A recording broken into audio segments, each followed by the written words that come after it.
Okay, everybody, this is chapter 16, and this is a really important chapter to shift gears into persuasive speech making, especially for our persuasive speech topic outlines. So pay close attention. So, what is persuasion? Persuasion is creating, reinforcing, or changing people's beliefs or actions. So, if you think about it like a candidate trying to get elected to the presidency. So, let's say that that candidate is giving the same speech on television, only one speech. But in that speech, they are hoping to capture people who have never voted before, 18-year-olds who are newly qualified to vote, who've never voted for a Democrat or a Republican, and they're trying to get them to come over to their side from essentially a starting point, right? A clean slate. Or let's say it's a Democrat, they're trying to get the Democrats who have always voted Democrat to keep voting Democrat. Or the other side of the aisle, the Republicans are trying to get the Republicans to stay Republicans. So they're reinforcing those voters and their habits. And then they might even be trying, or they will be trying to change, if they can, voters' minds. So people have always voted. This is why reinforcing is so important, because the other side's trying to change. So the people who've always voted Democrat, they're trying to get them to vote Republican for the first time. Or people who've always voted Republican, they're trying to get them to vote Democrat for the first time. So that's what persuasion is. You're creating, reinforcing, and changing people's beliefs or actions, ideally. But you have to do that through ethical and practical means. So we talked about what ethical means are in chapter 2. And then practical means, can you put it into practice? Will it work? So you might have a big hearted idea about how everybody should have this huge thing for free instead of having to pay for it, and that would be an ethical idea. But what are the consequences? Where does the money come from? How's it going to work? What new problems might it create that are potentially worse than the problem you're trying to solve? So that's what practical means.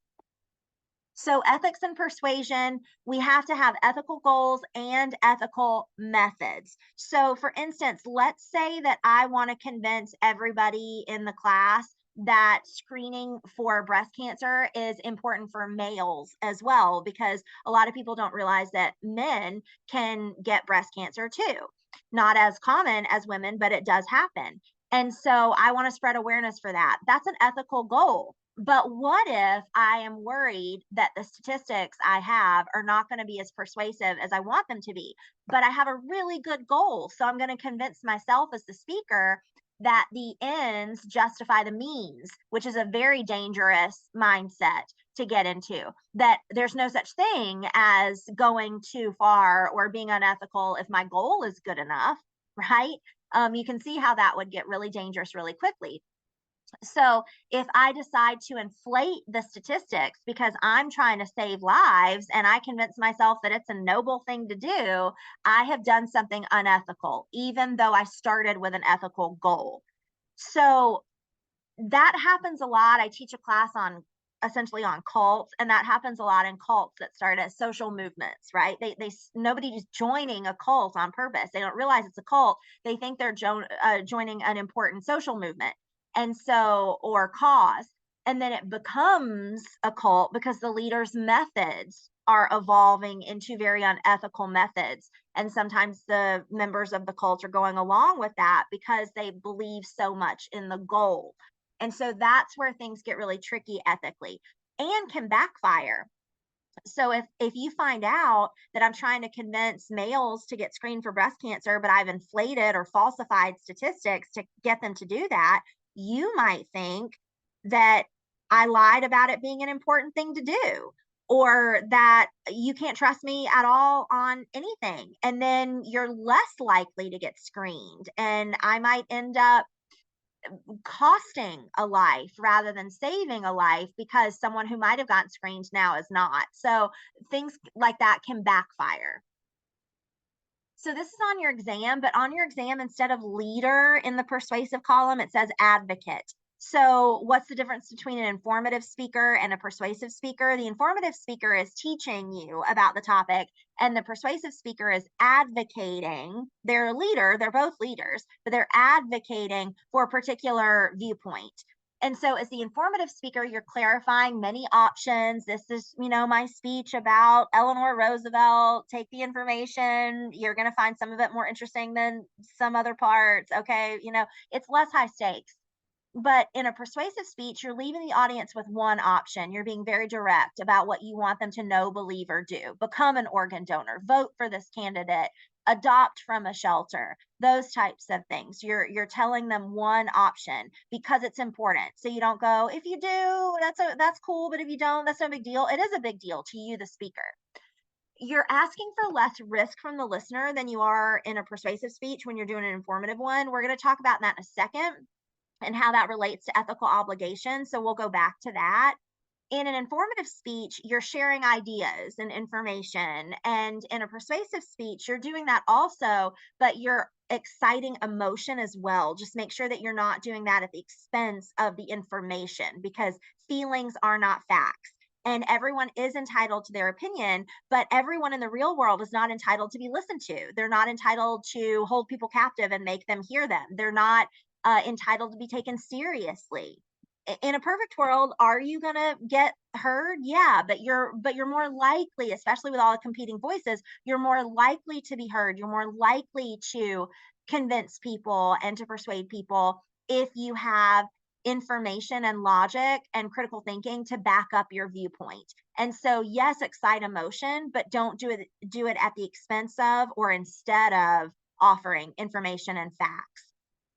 In an informative speech, you look more at the audience like they're individuals, a bunch of people that you're trying to get to pick up what you're putting down. An audience is looked at in a persuasive setting as one group of people you want to be on your side to join your cause. So let's go back to the risk and the ethical obligation and how those link together. So I'm not asking for much risk when I'm giving an informative speech. I'm trying to teach somebody something and they're going to pick it up or they're not. And I hope that they do. But because I'm not asking for much risk, I don't have much obligation or as much obligation to sort of take care of them in the same way as I do when I'm a persuasive speaker. Now, I still have an ethical obligation to tell the truth, to cite my sources, to, all of those sorts of things. It's not that I don't have an ethical obligation, it's that I have a greater ethical obligation in a persuasive speech. And here's why. So, we talked about this in a previous chapter, but when I'm trying to persuade somebody, I'm trying to change their mind potentially. And in our culture, especially, we don't just say that we believe something, we say we are the belief. I don't say I am a Democrat, or sorry, I don't say I vote Democrat or I vote Republican, or I believe in women's reproductive rights and a woman's right to choose, or I don't believe that abortion should be legal, or I support the death penalty, or I don't support the death penalty, or I believe in Christianity, or I believe in atheism. I That's just not the language that we use. We say things like I am a Republican. I am a Democrat. I am pro life. I am pro choice. I am pro capital punishment. I am anti capital punishment. I am a Christian or I am an atheist or any other religious viewpoint, right? I am. And so it's sort of like that quote from Descartes, who was an ancient philosopher and mathematician. I think, therefore I am. We identify with our beliefs and we identify each other with our beliefs. That's why on social media, you'll see so many times people putting their profile picture to a certain thing or putting a border around their profile photo because we're community animals, we're social animals. And the more that the internet has sort of divided us, and not even necessarily through the different camps that we fall into and identify with, although that does happen ideologically.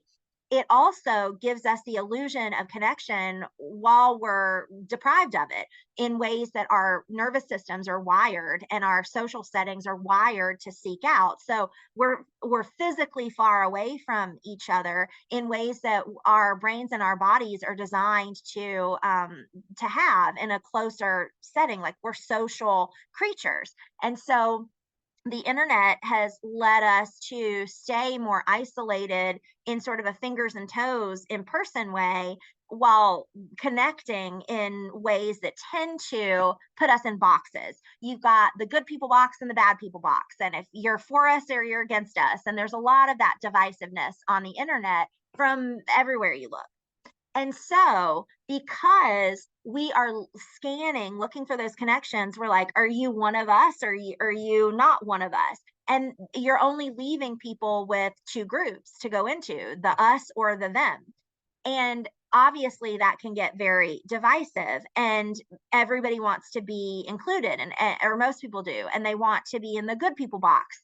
And so when you're asking people to change their mind because they think think about the language we use when someone has dementia. And I'm not saying we should use it, I'm just saying that people do.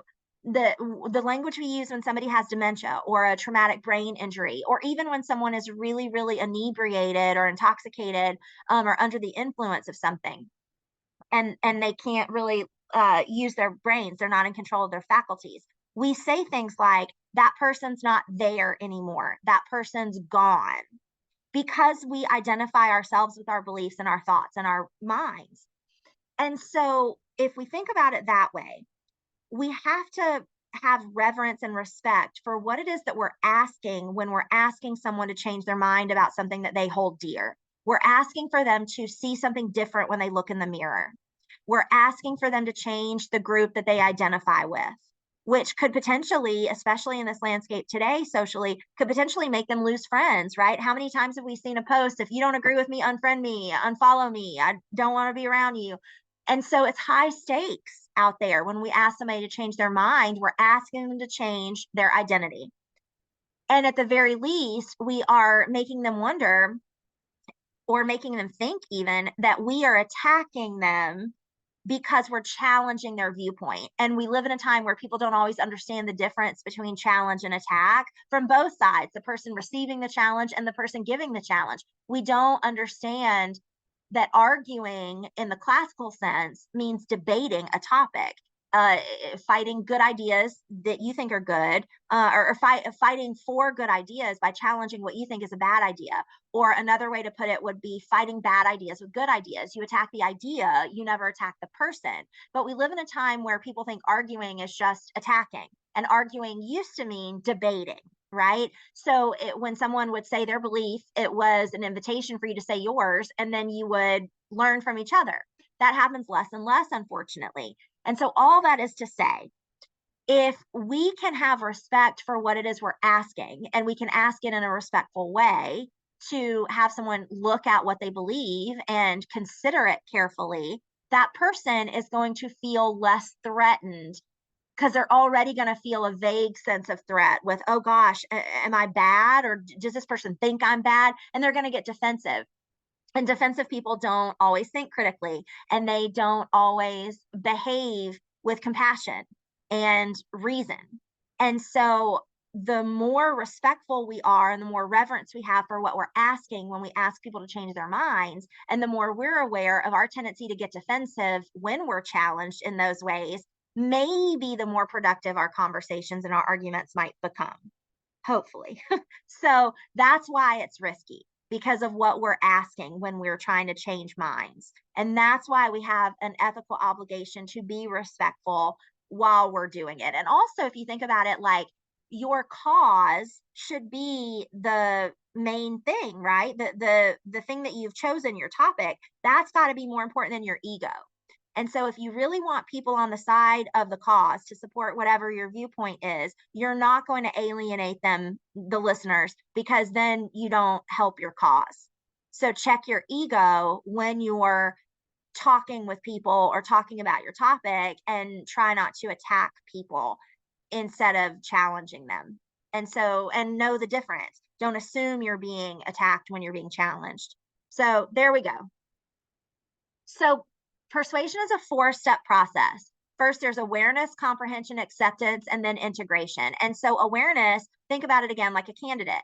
hey, I wanted to make you aware that my candidate is running for office. I'm working on his or her campaign, and here's this person, and here's what they believe, and here's what they're about. Here's what you'd be getting if you would vote for them. Do you understand? Do you comprehend step two? Do you understand that that's what they would do? Do you believe us? Do you accept it? Or do you think my candidate's the best candidate? And now, are you going to vote for my candidate? Integration is when you allow that new belief system to change your behavior. So, are you going to vote for my candidate? Are you going to behave and move through the world as someone who supports my candidate and potentially influence other people to support that candidate? There are different degrees of persuasion. If you think about it again politically in terms of candidacies and campaigns, we think about the part in the middle, the slightly opposed, neutral to slightly in favor. Think about that like swing voters or swing states where Ohio, for example, might go Republican or Democrat. Florida used to be more of a swing state than it has been lately. Michigan, Minnesota. I'm trying to think of the other ones. North Carolina is a bit of a swing state. So I'm trying to think of all the, I know Pennsylvania is the one I was missing that I was thinking of. So those are the states where the candidates, once the primaries are over, the candidates are going to spend the most time because those are the people they have a hope, more of a hope of getting on their side than the people who are in Alabama. Alabama is always going to vote. I mean, unless something changes, they're going to vote for the Republican candidate. New York is always going to vote for the Democrat candidate. California is always going to vote for the Democrat candidate. Kentucky's always going to vote for the Republican candidate. And so the strongly opposed, strongly in favor, the Republican candidate's not going to go to the heavily Republican places, and the Democrat's not going to go to the heavily Democrat places, and they're not going to spend their time in each other's places. The Republican's not going to go to California much, and if at all, and the Democrat's not going to go to Alabama much, if at all. Why? Because those resources and those efforts and that time is better spent in the place where you're not preaching to the choir. You don't have to reinforce as much. So you need to focus on changing or what is it? Reinforce.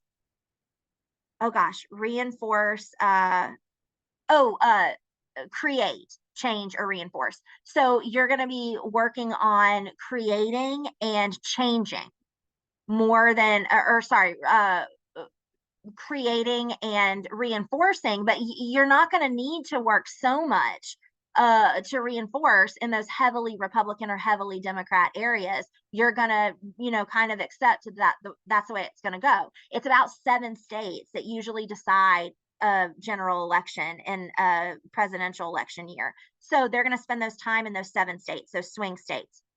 They're going to be trying to capture undecided voters who have always voted one way but are thinking of switching, or voters who have gone back and forth, or people who have never voted. So they're going to focus more on creating and changing to a degree, but they're not going to focus so much on reinforcing because there's not much room for the needle to move in those areas. So those would be the blue sort of periwinkle colors on the far end, depending on your monitor. So strongly opposed, strongly in favor. There are people who, let's say you're given a topic, you're given a speech about abortion.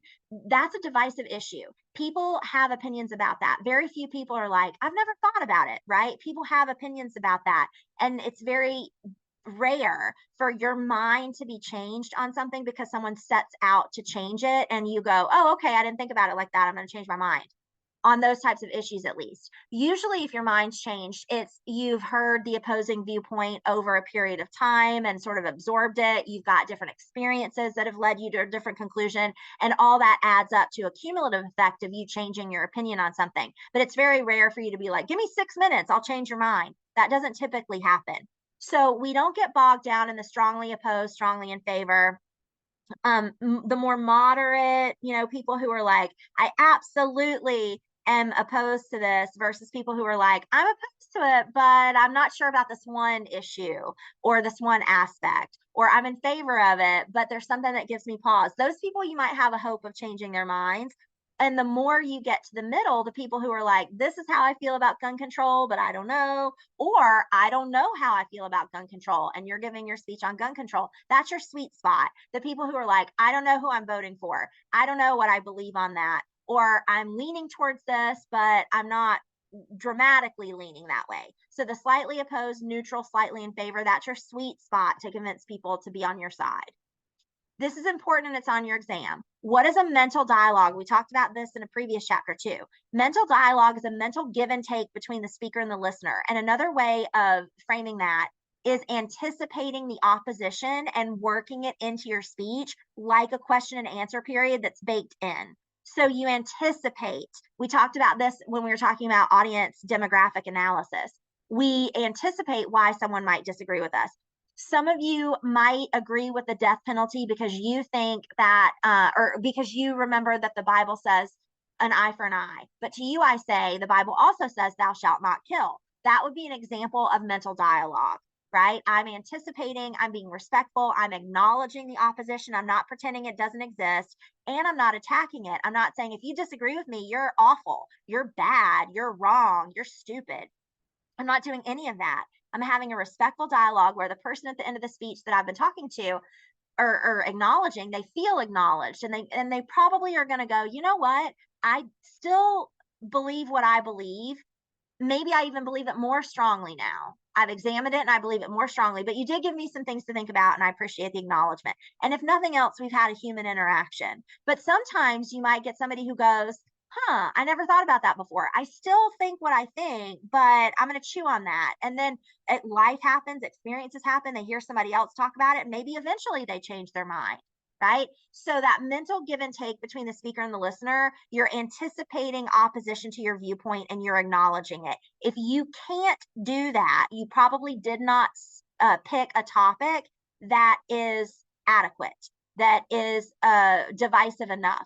If you are picking a topic where you can't imagine anybody disagreeing with you, one of two things is going on. Either you pick too safe of a topic and it's not a good persuasive topic, or you're being too close-minded and not anticipating or not acknowledging that other human beings who are smart could have a different viewpoint. One of those two things is happening. So getting into our topic outlines, you're going to see on the new topic outline template that you need to pick a question of fact, value, or policy. So let's get into what each of those mean. So question of fact deals with the truth or a falsity of an assertion. It doesn't have to do exactly with whether or not something is right or wrong. It has to do with whether the speaker has packaged it that way. So a lot of our speeches could be fact, value, or policy, but we're picking the frame that fits our photo best. We're picking the package that fits our present, our message best. So when we frame it with in a question of fact, we're framing it as though it's true or as though it's false. Whether it actually is or not is not the issue. So, for example, a specific purpose for a question of fact: to persuade my audience that an earthquake of 9.0 or above on the Richter scale will hit California in the next 10 years. That's a question of fact. I don't know if it will or not because it hasn't happened yet. And it could be past, present, or future, depending on my topic. But that word will is an indicator, it's a clue that I am presenting it as though it's just the truth. Now, if we flash forward or fast forward 12 years and no major earthquake has hit, then we know it wasn't true. But there's no way for us to know that right now. But the speaker is presenting it as though it's a fact. They're just saying, this is the way it is. And so that's framed as a question of fact.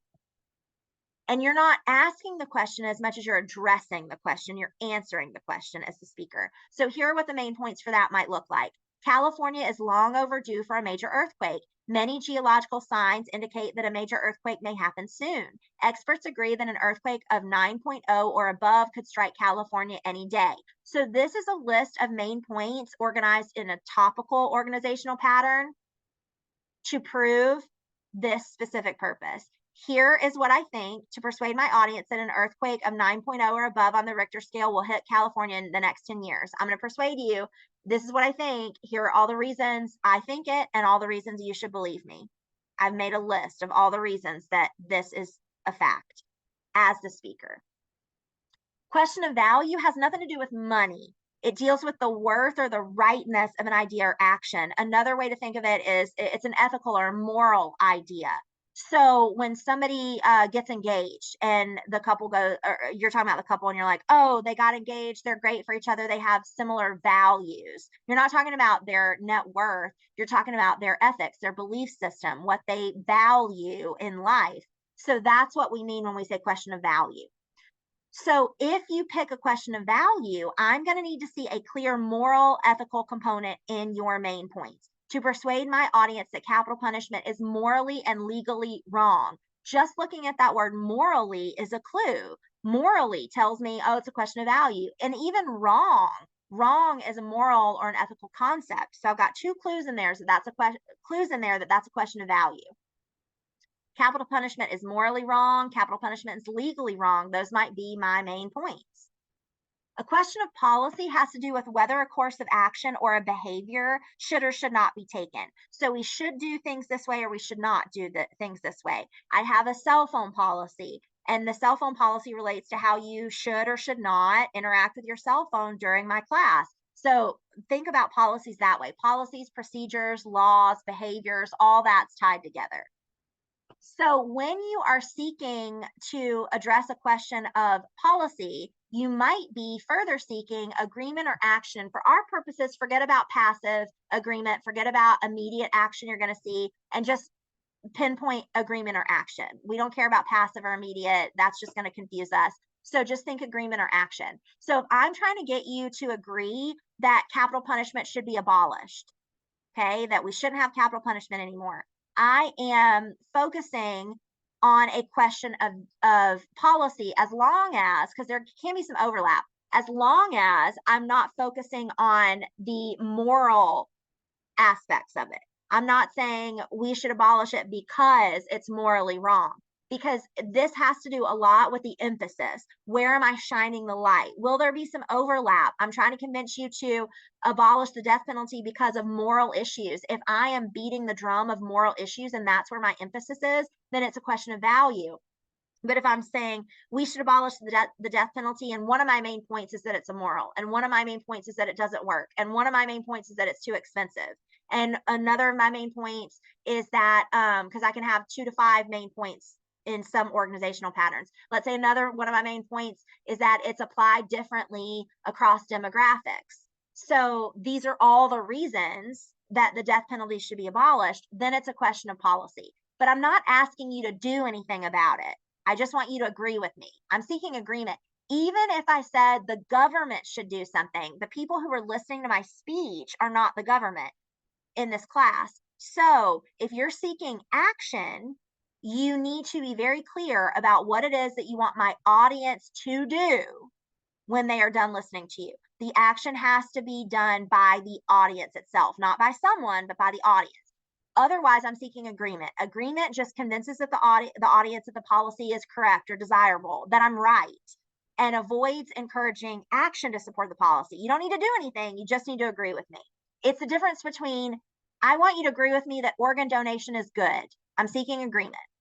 I want you to agree with me that people should donate their organs, versus I want you to donate your organs. That would be action. So action, again, forget about immediate. We'll just do action. Action, and you'll see on the outline template what I'm talking about. Action convinces the audience to act in support of a policy, to do something, to recycle, to donate an organ, to write a congressperson, to march in the streets, to vote a certain way. I want you to do something. I'm seeking action. Not agree that someone in power who can do something should do something, because they're not in the room right now. You are the person who needs to do the thing. To persuade my audience of, they forgot that word, of 3 reasons why a balanced budget amendment should be added to the Constitution. I'm seeking agreement because we can't add it. We're not the ones to add it. Now, if I were to say to persuade my audience to vote for the balanced budget amendment that's on the ballot this November, then I would be seeking action. To persuade, I argue with this one. I don't think this is action. And here's why. To persuade my audience of the need to vote, that the process is simple, and why it would benefit all to vote in the next election. It's close, it's almost to action, but here's where it falls short. It never actually tells you to vote. I can know I need to exercise and that I could do it for any length of time and it would help. And it is good for me, but still not do it. I can know it's important to vote and still not vote. So if I were to say to persuade my audience to vote because it's needed, the process is simple, and it would benefit all to vote in the next election, then I'm seeking action. Then I'm seeking action. Because you can agree that something is needed, that it's simple, and that it would be good and benefit everybody and still not do it. People do that all the time, right? So I would send this back to you and say, be more clear about exactly what you want your audience to do. So to persuade my audience, this to me is agreement. To persuade my audience to vote, that needs to be in there somewhere. Not just that they need to, but to do it. You can know you need to and still not do it. So when we are addressing a question of policy, we need to think of three things. This is on your exam, and I'm going to be looking for it in your argument. The need, the plan, and the practicality. What do each of these things mean? So is there a problem that requires a change from the policy or situation that's current? Is the status quo, it's called. So do I need to protect a way of doing things because it's being threatened with somebody trying to change it?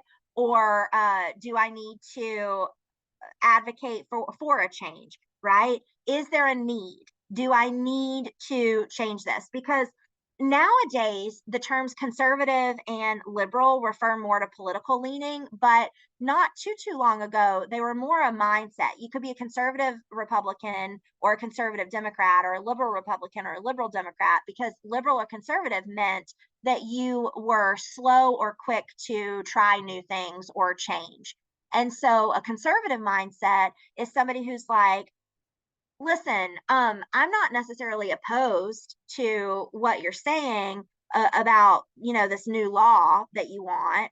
But you haven't convinced me that the laws that we have don't already cover that. For instance, when people were pushing to make texting and driving illegal in South Carolina, some people argued that we didn't need to make it illegal because it already was illegal, because we have distracted driving laws that apply to if you're spanking your kid while you're driving, if you're eating and you drop food and you're reaching for it, if you're messing with your radio, all of that is already illegal. So why can't cell phones fall into that law that already exists? Do we need a new law? That's a more conservative mindset. A more like, convince me, if we're going to go through all this trouble and legislation, convince me that we need this new law, that it's not already addressed, right? Versus let's add the new law just to be safe, which would be a more liberal mindset in the classical sense of quicker to try new things and less set in their ways, for lack of a better phrase. So a plan, do you have a plan? What is the speaker's specific plan based in research that you will cite to solve the problem? So if you are pointing out a problem and you don't offer a solution, your audience is going to be very frustrated. So what is your specific plan based in research to solve the problem with the current situation? Where's the money going to come from? And specifically, will the plan solve the problem? Or will the plan create new and potentially worse problems? So is this going to help or is it going to hurt? Let's say you get everything you want, wave a magic wand, you get what you want. For instance, if you're arguing that that capital punishment should be abolished, some people would say, okay, well, what are we going to do with overcrowded prisons? Well, there aren't that many people on death row to statistically impact the prison population, would be your answer to that. But that would be part of your mental dialogue, right? Some of you might be concerned that abolishing the death penalty would overcrowd prisons and would create a new problem. Well, to you, I say, blah, blah, blah, right? So is this going to create new and worse problems? So these are different organizational patterns that you can pick. You're going to see on your outline template that you need to pick fact, value, or policy. And then you need to pick, if you're doing policy, one of these four, or a topical organizational pattern. We're going to talk about that in a second. So you've got 5 options of an organizational pattern to pick if you pick question of policy. If you pick fact or value, you can't use any of these 4. So if I see factor value and I see one of these 4, we've taken a wrong turn.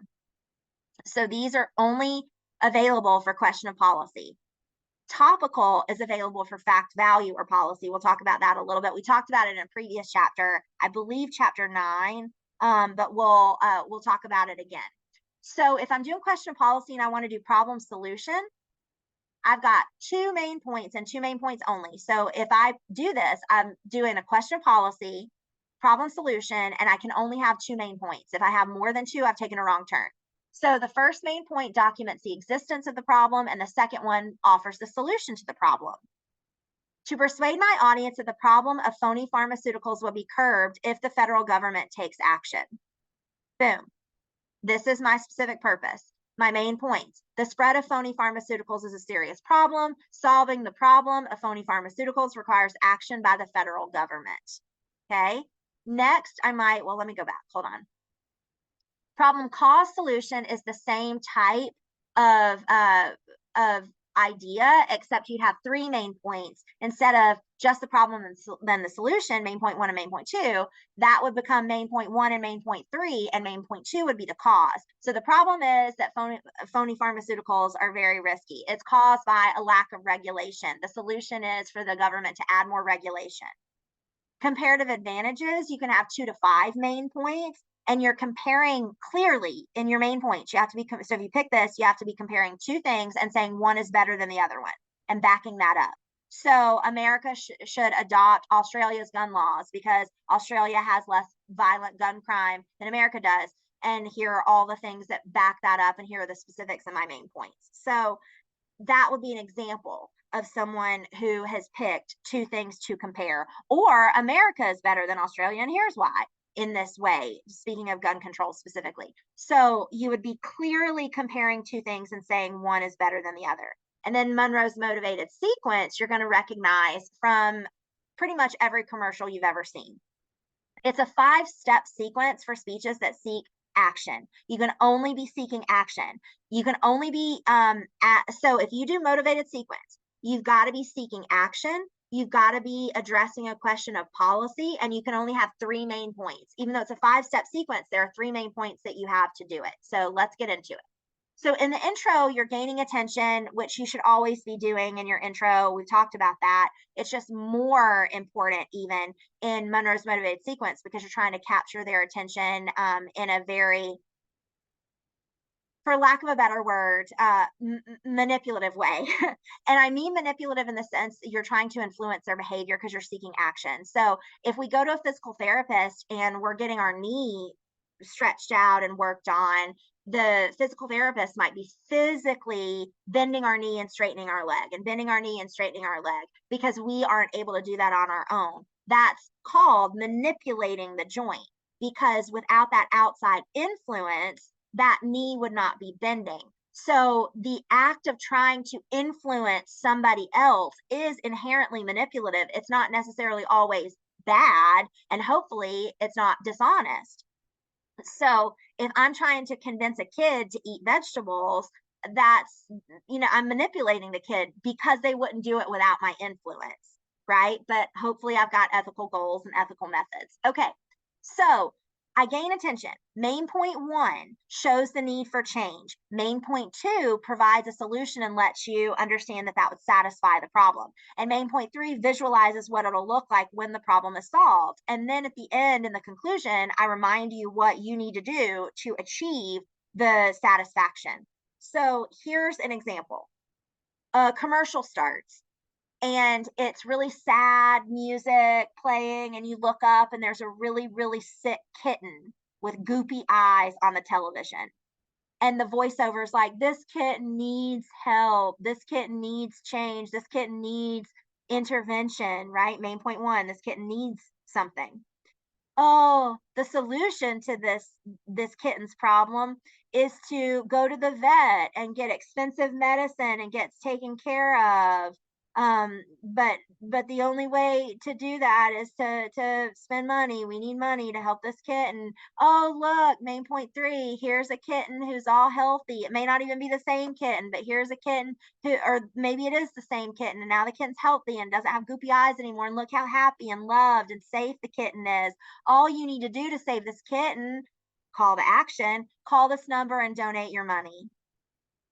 Or the commercial opens, this guy's really sad. He's overweight. Nobody's hanging out with him at the pool. Look at this guy who is very physically fit and has lots of women hanging out with him as he's shirtless at the pool. Look how happy he is, and the bright colors that we're using from the camera. And this guy's sad, and it's in grayscale. Womp womp. This guy needs a change. We have an exercise machine. And look, this guy used the exercise machine, and here's his after picture. And now he's at the pool and he's got a six pack, and all the women are flocking to him. You need to call and order this exercise machine so you can be cool like this guy. That's Monroe's motivated sequence, right? It's every time an influencer is trying to get you to buy something on Instagram. It's every commercial for every toy or beer or anything to get you to do something, to spend your money, right? Monroe's motivated sequence, or just motivated sequence. So let's go through all of these. We would do this quiz in person, but I want to take you through them just to help you understand. So President Franklin D. Roosevelt knew in advance about the Japanese plan to attack Pearl Harbor and allowed it to happen. Is that fact, value, or policy? I'm just saying he knew it. Fact. I'm not saying let's process of elimination. I'm not saying he was wrong, and I'm not saying he should have done this or should have done that. I'm just saying this is the truth. President Franklin D. Roosevelt knew in advance about the Japanese plan to attack Pearl Harbor and allowed it to happen. That's a question of fact. If Franklin D. Roosevelt knew in advance about the Japanese plan to attack Pearl Harbor, he was wrong in allowing it to happen. Wrong is a clue that it's a question of value. Using lie detector tests as screening devices for jobs in private business is a violation of the employee's right to privacy. So right there is a noun. They are rights and laws and privileges and all that kind of is a legal concept. And so I'm not talking about wrong or right as an adjective. I'm not talking about the moral aspect. That's a different use of that word, so that can get confusing. So I'm not saying it's right or wrong. I'm just saying essentially that it's illegal. I'm saying using lie detector tests is illegal. I'm not saying we should or shouldn't do it. I'm not saying it's right or wrong. I'm just saying it is illegal. So that one's a little tricky. So that's a question of fact. But if I were to say the use of lie detector tests for screening employees in private business should be banned by law, I'm advocating for a specific change in policy. I am addressing a question of policy. And that word should is a clue. It should be banned by law. Should is an indicator that we're discussing policy. A federal law should be passed requiring that trunk safety releases be standard on all new cars sold in the US. Question of policy. If trunk safety releases were standard on all cars sold in the United States, we could save several hundred lives every year. Now, some people might think this is value because, of course, it's a moral thing to do to save lives. But this person who wrote this did not go far enough to make that argument. They just said, if this happens, this will also happen. That's a question of fact. If you were to say it's morally wrong not to do this, then it's a question of value. If you were to say we should do this, then it's a question of policy. But as it's worded right now, it's a question of fact. And that is chapter 16. Make sure you review it when you're looking at your topic outline template for this upcoming speech, because you've got 3 new elements: question of fact, value, or policy, seeking agreement or action, and an organizational pattern. Oh, one thing that I wanted to talk about was topical organizational pattern. Topical organizational pattern we covered in a previous chapter. And we also mentioned it in, I think, this chapter. Yeah, when you look, let me actually go back. Cover your eyes if you're sensitive. I'm going to flicker. I'm flickering. Don't look, don't look. I'll tell you when I'm done. Don't look, don't look. I'll tell you when I'm done. Okay, I'm done. So this is topical organizational pattern, and you can use this for fact, value, or policy, and you can have 2 to 5 main points. California is long overdue for a major earthquake. We went over this before, but I want to reiterate it. Many geological signs indicate that a major earthquake may happen soon. Experts agree that an earthquake of 9.0 or above could strike California any day. These are 3 reasons.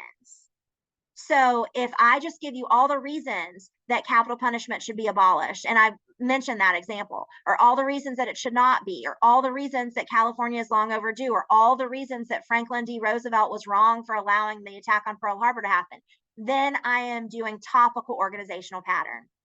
So I wanted to mention that because that's the one that the first speech was organized in, because I gave you your main points. So you already are familiar with that. The brain tends to work that way anyway in terms of lists. So topical organizational pattern is another one that you may choose. So in this speech that's upcoming, your persuasive speech, you've got 3 new elements on the topic outline. You've got fact, value, or policy.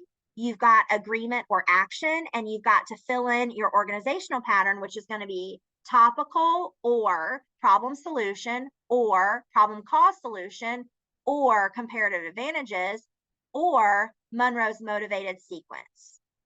Okay, those are your choices. And those other ones that I mentioned, aside from topical, those can only be used for policy. So if you're doing fact or value, you pretty much have to do topical. Okay, so that is chapter 16. I'm about to post it on YouTube. Thanks, everybody.